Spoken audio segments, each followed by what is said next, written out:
is not just something that helps me relax or helps me uh, deal with stresses and other stuff, but it also, for me, is a way of learning the philosophy of life. Poetry has helped me shape my personality, Mhm. besides being a hobby that I do in spare time.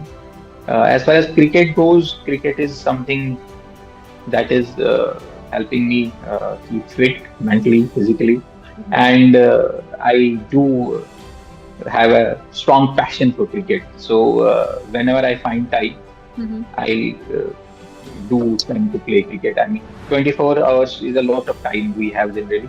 Right. So if at times we feel like we're too busy, but I have a belief that we're never too busy for things that we have a passion for. And there is a subtle difference that IAS, IFS, Forest Service, and IPS are all India services in the sense that the cadre control is with the central government, but the officers are under the operational control of the state or UT governments. But Yes. these services, you work for the central government Mhm. completely, and they are more technical services. So if you have a penchant for technical things, so Mhm. maybe if you are good in mathematics and you are good in uh, engineering Mhm. and you like technical services, then there's a lot of scope to excel in these services.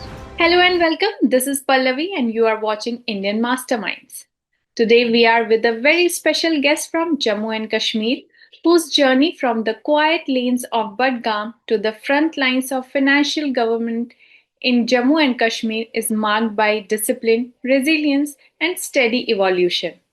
A 2014 batch ICAS officer, Mr. Shakeel Maqbool, has held some of the region's most crucial financial driven roles, leading PFMS during a time of major reforms and strengthening revenue system as additional commissioner in the state taxes department. Today, as the internal financial advisor of the J&K Home Department and controller of accounts, Mr. Maqbool operates at the core of financial decision making in one of India's most challenging administrative environments. But beyond figures and files, he is also a poet and an avid cricketer, interests that bring balance, creativity, and depth to his leadership. In this conversation, we delve into the turning points of his career, the financial challenges ahead, and how art and sport shape the administrator behind the desk. So let's welcome Mr. Maqbool. So, hi sir, welcome to Indian Masterminds. Thank you so much for taking out time with for us. It's a pleasure. Yeah, so before we start talking about your current work and everything related to Jammu and Kashmir, I would like to know how did you came into UPSC? Like, what was that push that led to your selection as an ICAS officer? Well, back then I was working as a programming officer in Oil and Natural Gas Corporation. I have a BTech in computer sciences, so that was my first job. So I was in PSU, working in Dehradun, and it was there that I felt like the civil services is something that I should try. And it is obvious that civil services is a job which offers one a bigger canvas to work and gives more professional opportunities and such that way. So, was this your first attempt when you got selection as an ICAS officer, or the journey was longer? No, no, it was my first attempt itself. Okay, So what's actually I would like to know what's the story. Usually, people if they crack the UPSC in their first attempt, they go for better their ranks and everything. So you chose ICAS. Was it deliberate or what's the story?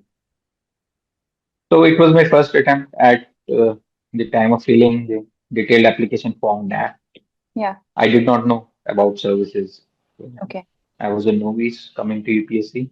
Mm-hmm. So I just filled based on what my friends told me. Hmm. Once I got into ICS, I did appear again a couple of times, Okay. but destiny had it so that ICS was where I was destined to be. So I stayed here. Okay. Okay. So right now you are serving. as the internal financial advisor for JNK Home Department, and you are also the controller of accounts. But your journey began in Budgam, and from that you have served on many important positions, especially in JNK. So I would like to know the turning points that shaped your career throughout till now. So I did my schooling from Budgam itself, Yeah. and then I joined NIT Srinagar, and I did a BTech in computer sciences. From there, I worked in Oil and Natural Gas Corporation for 1 year as a programming officer. Then I also worked as a lecturer, computer science in technical education department of JNK government for 1 year. And that was the year that I appeared in UPSC for the first time and cracked it. And I joined in Indian Civil Account Services in 2015 January. And for a couple of years, I was under training and then on-job training. And then I got my first posting. I was Assistant Controller Accounts in Central Board of Direct Taxes. Uh, in my on-job training time, I worked with the CBEC, which is now CBIC, Yeah. Central Bureau of Excise and Customs, it was called then. Now it's called Indirect Taxes and Customs. So at that time, this GST project was underway. It was around 2017. Mhm. So we had an accounting and reconciliation portal which was being developed for real-time accounting Hmm. for GST. It was a project which was being taken up at CBIC's Principal Chief Controller Accounts Office, and I worked on that project. That was my first job kind of experience, and uh, after that, I worked in CBTT for a year, and then my next big assignment was the public financial management system.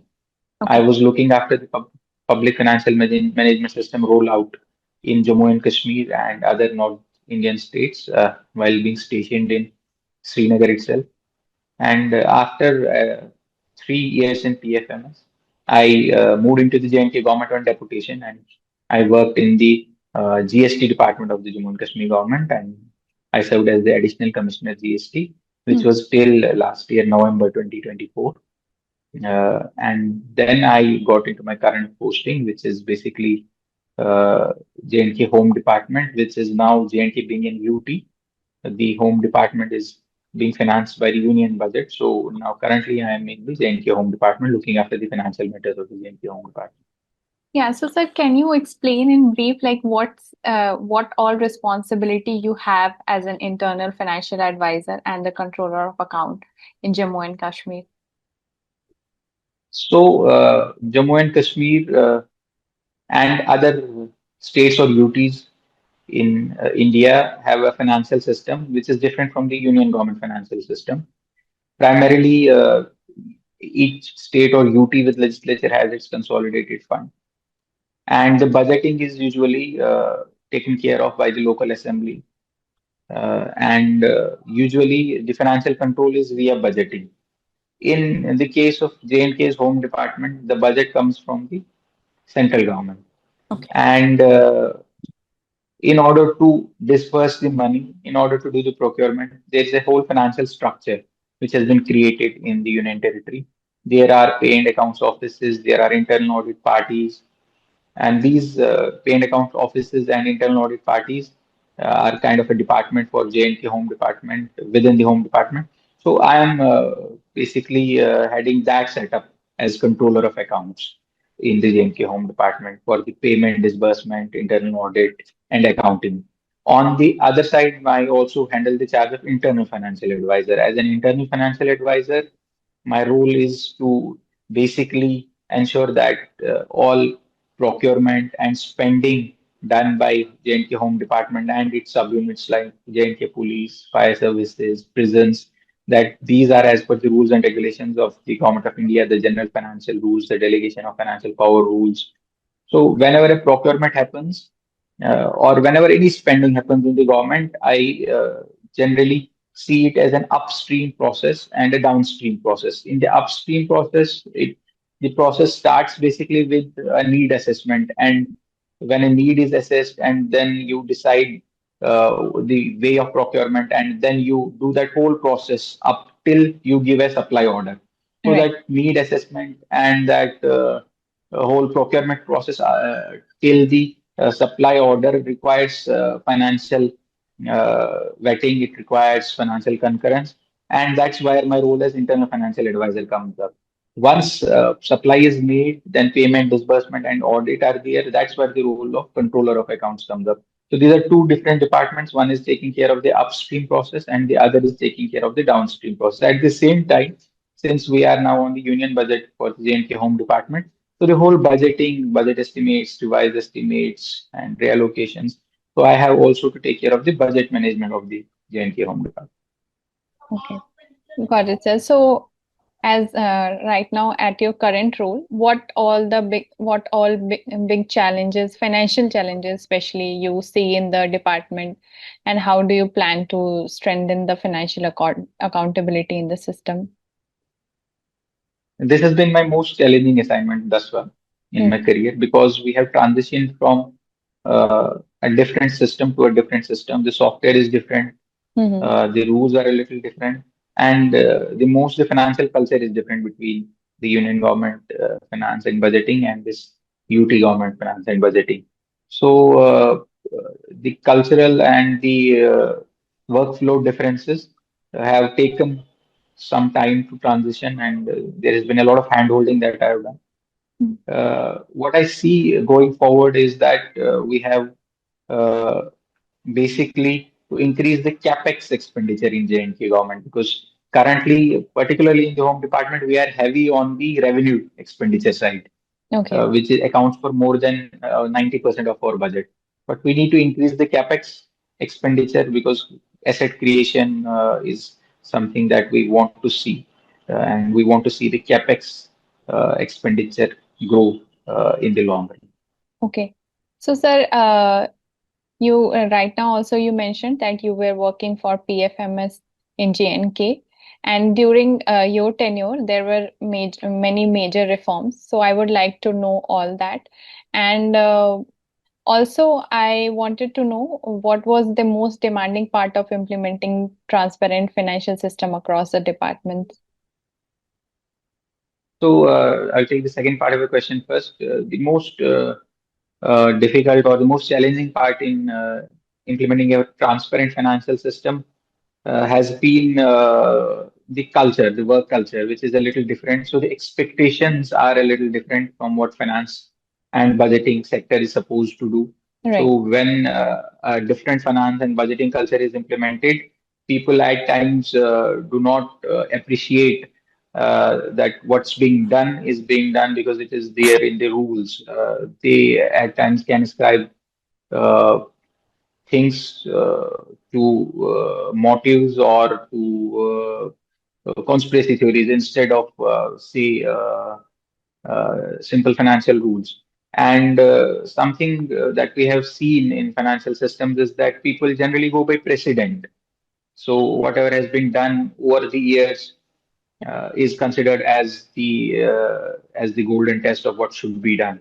Whereas the reality is that the rules speak for themselves, and the golden test should be what the rules say. So, if you have a culture where you try to implement rules and change that precedent, it invariably leads to friction, and it invariably leads to people thinking that they are not comfortable because there is always some inertia where people feel that whatever they have been doing is the right thing to do, and that's what the main challenge has been. But on the positive side, once you explain to the people and you show a system running smoothly, uh, despite the precedent being challenged or despite a new rule or a new way of things being done, when the system functions smoothly and people see for themselves that this is what had to be done because it was there in the rules, then people actually appreciate it. So the hard part comes in convincing people that the change has to be made. But once we are done with that hard part, it's the appreciation which is generally found to be there.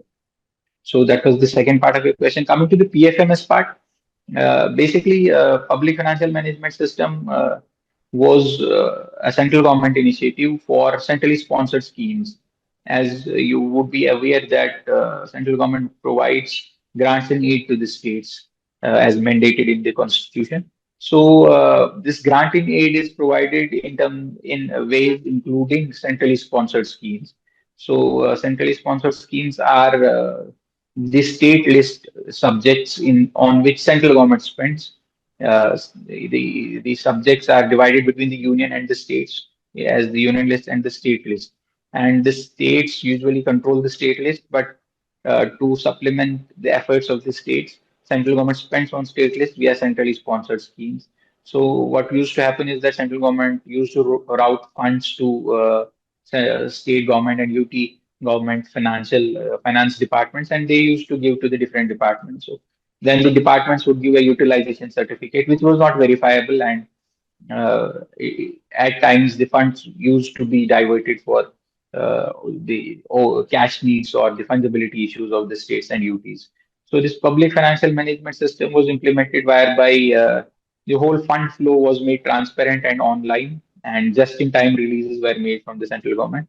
And over the time, it has evolved now uh, from initial model of having agency-wide payments and real-time releases. Now we have moved to the single nodal account where instead of multiple accounts for all centrally sponsored schemes, a single nodal account for a centrally sponsored scheme and all its agencies were created.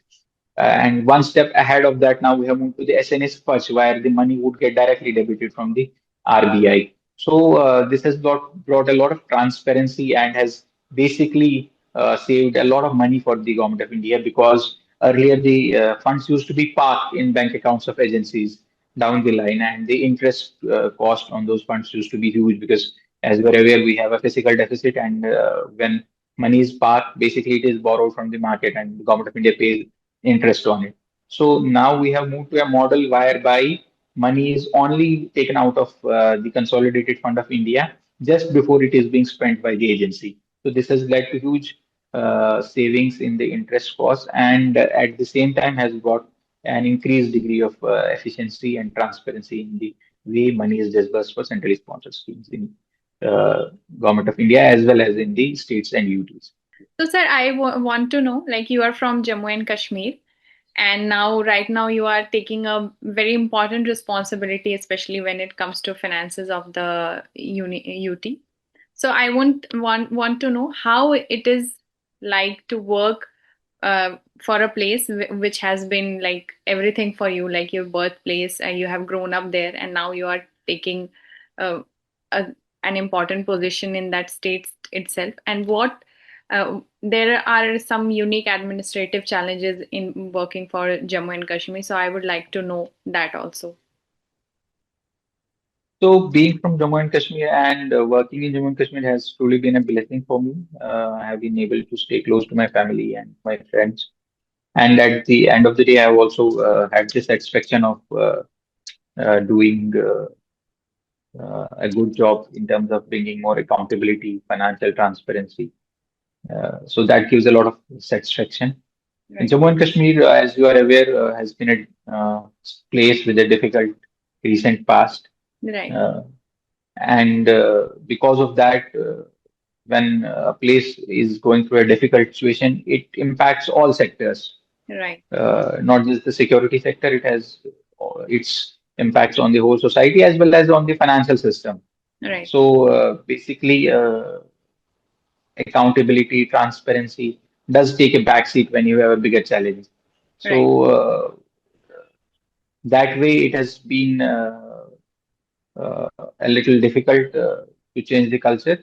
But now that we have moved on from that difficult past, it is high time to bring up our standards of transparency and efficiency and accountability to the national level, if not the international level. Okay. And sir, what has been your biggest learning by working in the state, which is now the UT? So, what has been your biggest learning?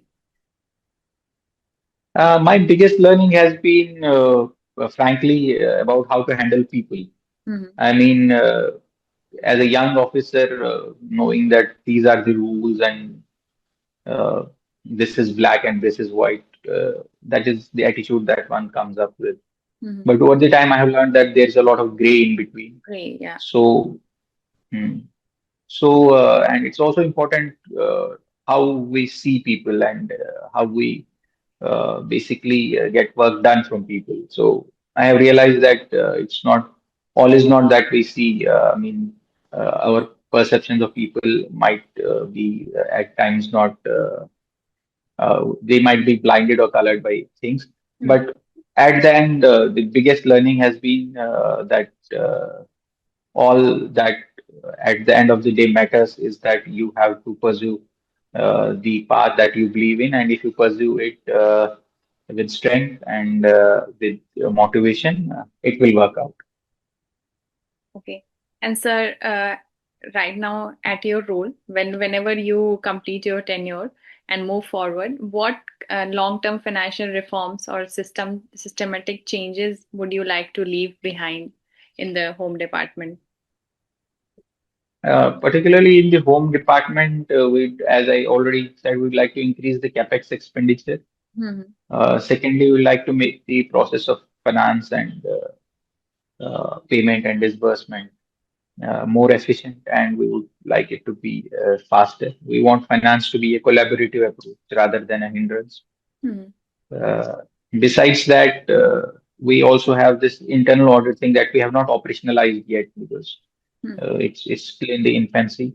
We want to have a strong internal audit system so that if there is an inadvocacy anywhere, it gets pointed out at the right time because we want to see finance and audit as a support to decision making rather than as a mundane thing to do. I mean, finance and audit and payment and accounting can at times to the administrator and to the management seem like it is something that is an unnecessary thing and it is something that is just holding us back.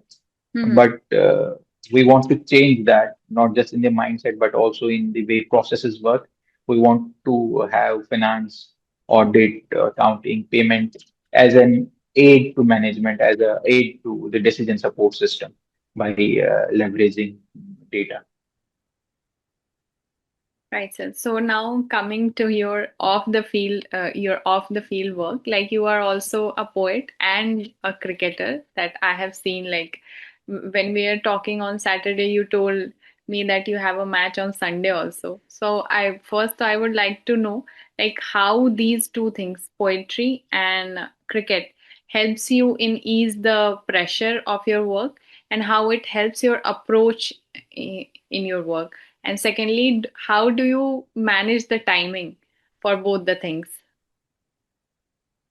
So, cricket and poetry have been my hobbies since I was in school, Hmm.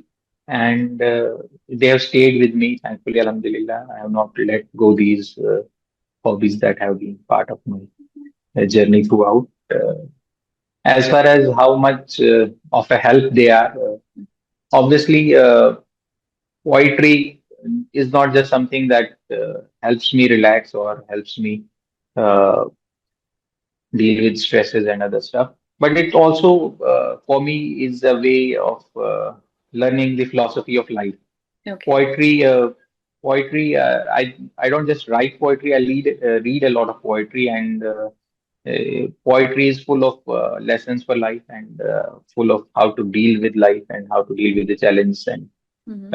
how we should conduct ourselves. So in that way, poetry has helped me shape my personality. Mm-hmm. Besides being a hobby that I do in spare time.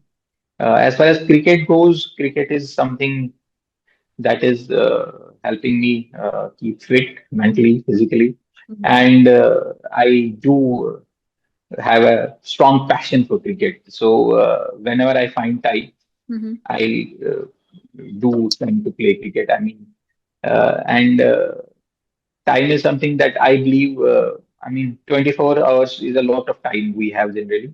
Right. So Hmm. if at times we feel like we're too busy, but I have a belief that we're never too busy for things that we have a passion for. Oh, right. So I generally play on weekends, and at times now we also play late night cricket. So it's like I do find time, and cricket helps me immensely in the way of dealing with the stresses and mental pressures. Because once you are on the ground, those 22 yards is all that matters for those 3 hours. You forget everything else. So, how do you see your future in cricket? Are you going to be limited in local cricket, or you are planning that you are hoping for something big also? No, no, I'm too old No, but still, to I think there are see some a wickets future and in cricket. but Then it's just a hobby. Uh, so it's just a hobby for me, and nothing more than that. And I do feel that people should have hobbies yeah. which they do not pursue as a serious thing or a career-based thing, but just because those hobbies give them happiness. So that's how I see cricket. So, are you planning to come up with a poetry collection or anything? I have a collection. It needs a little bit of editing and stuff, and not in near future, but in the long term, yes, I do plan. Okay. And now, sir, about two, three things I would like to know from you. Like you are an ICAS officer. In the start of our conversation, only I mentioned that since we are a website for bureaucracy and mostly government, so we tend to talk to many aspirants and also the toppers and everything. Most of them, try to they aspire to become IAS or IPS or IFS, but there are I think more than 20 services which comes under that umbrella, that UPSC CSC. So the person who is not the aspirant who is not much aware about these services also and only aspire for IAS, what would you like to tell them so that they take interest on these services also? Because what I have understand, that these are also backbone of our country, of any state, and these are as important as being an IAS. But since I think these are not much flashy jobs, so they don't attract people usually. So, what would you like to tell the those aspirants who only aspire for IAS and IPS, but they should check out these services also and get motivated to come into these? So most of these services, first of all, they are part of the same exam. So Yes, sir. they earlier used to be called IAS Allied Services. Now they are Mhm. known as Central Services. So they are group A jobs basically. These are mostly technical services Mhm. uh, rather than a generalist service. And there is a subtle difference that IAS, IFS, Forest Service, and IPS are all India services in the sense that the cadre control is with the central government, but the officers are under the operational control of the state or UT governments. But Yes. these services, you work for the central government Mhm. completely, and they are more technical services. So if you have a penchant for technical things, so Mhm. maybe if you are good in mathematics and you are good in uh, engineering Mhm. and you like technical services, then there's a lot of scope to excel in these services Mhm. as well. So being part of the same exam, being part of the same foundational training. So I would have this message for the aspirants that these services are as good, if not better. Yeah. Okay, and sir, UPSC CSC 2025 interviews are also, I think, have started or are going to start right now. So, what would be your one advice for the aspirants who are going to face the interview? Well, two things: uh, underconfidence and overconfidence. Avoid these two things. So when you give an interview, you should not come across as diffident, as nervous. So work on that. That you should be confident enough, and that's what makes the first impression, which is your confidence. But at times I have seen people overdo things in confidence. They answer questions uh, which they do not know an answer about, and try to basically beat around the bush. So Right. that's why overconfidence needs to be kept in check. So if you do not know an answer, be very frank, clear, and say clearly that I do not know an answer. It doesn't matter. Nobody is supposed to know everything. Right. So once you have that optimum level of confidence, I also would suggest that for interviews, it's important that you be very honest and frank rather than putting on a show, because at times we answer questions in a way that we do not ourselves believe. So if the interview planners are very experienced, they can understand whether you are putting on a show or you actually believe in things. Right. So confidence and at the same time being honest and being yourself while you present yourself in the interview. Okay. So, on that note, sir, I thank you so much for taking out time for this conversation. It was really interesting to talk with you and know the facets of ICAS. Thank you so much for your time, sir.